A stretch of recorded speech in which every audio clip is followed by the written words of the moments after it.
Hi, this is Adam from MakerState, and right now I'm going to take you through Scratch Science, Lift, and Gravity. So in this challenge, we're going to simulate the forces of lift and gravity on a sprite using variables, as well as conditional statements. And this is going to be a very simple simulation. It's not going to be extremely detailed, but it's a starting place for how you could build some more exciting interactions with gravity and use other forces to help guide the movement of your sprites that you're programming.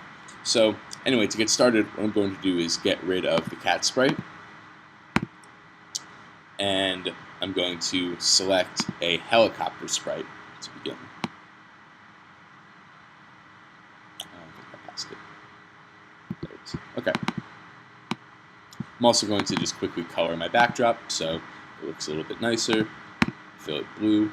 Okay, good. Now I'm going to go back to my helicopter scripts. I might shrink this down a little bit like that. Okay, so to get started, I'm going to use a when green flag clicked and a forever loop.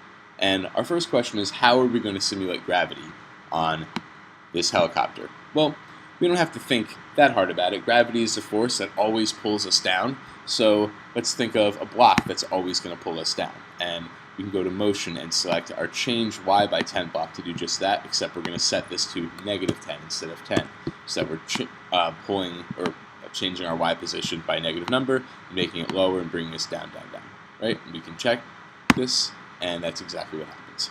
Okay, so this is going to be the start for our representing gravity. We're going to come back to this -10 a little bit later, but that's good for now. And what I'm going to add is an if-then statement that we're going to use to simulate the lift. Now I'm going to use the space key. Maybe you want to use the up arrow for this, but you can choose your key using that down arrow.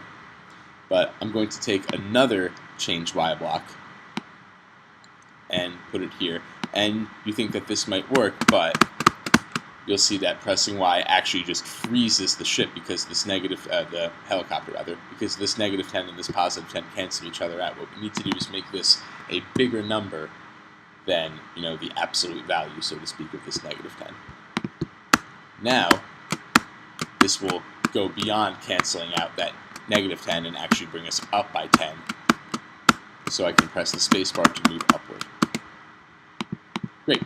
Now what I'm going to add to this is two more if-then statements, but I'm going to use a little shortcut here by using the duplicate tool. I'm going to say when right arrow key pressed, we're going to change x by 10, point direction 90, and then I'm going to use the duplicate tool to make another one of those and just change all of these values to left arrow, -90, and -10. And the block I need to use along with this, you can see when I run this now, my helicopter is going to flip upside down. The block I need is this set rotation style left-right. And now, my helicopter will only flip on the horizontal axis. Okay, so we've got something here. We've pretty much written all of the code, all of the algorithm, so to speak, that we need to write for this. But what I'm going to add right now is, what we're going to add are some variables that we can use to kind of track and manipulate and modify the gravity and lift of this helicopter. So I'm going to make one variable called gravity and another variable called lift. And so the question is, where in this program are we simulating these forces already? And the answer is, for gravity, this change y by -10 right on top, this -10 is representative of the gravity that's pulling this helicopter back down. So I'm going to swap out that -10 with this gravity variable.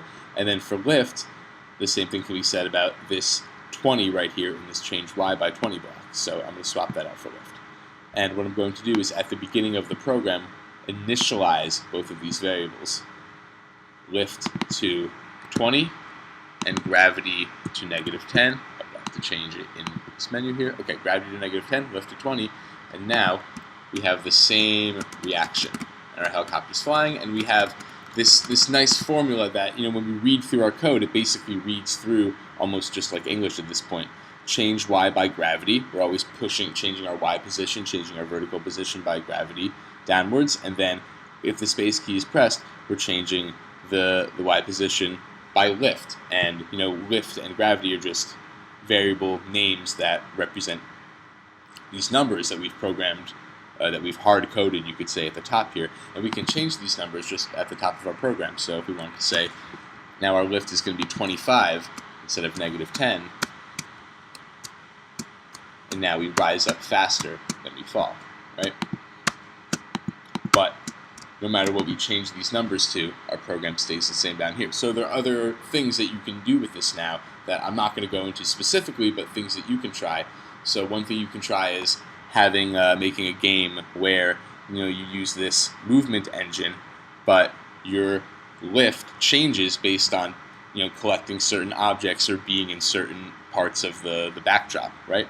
Or you could make a game where the gravity changes from level to level, and maybe the helicopter has to avoid buildings or avoid different objects in the air, right? So once you have created these properties as variables, you can change them, at any time in your code, by using these set blocks or these change blocks, and also make all sorts of different interactions for your game. Another thing that might be interesting to do, that I was just reminded of, is clicking this checkbox next to Y position, and this will track the Y position on screen, which is kind of nice to look at as a debugging mechanism for any games you might be creating, along with your lift and gravity, which are things you can also change frequently, just as this is changing frequently by using the change and set blocks if you want to.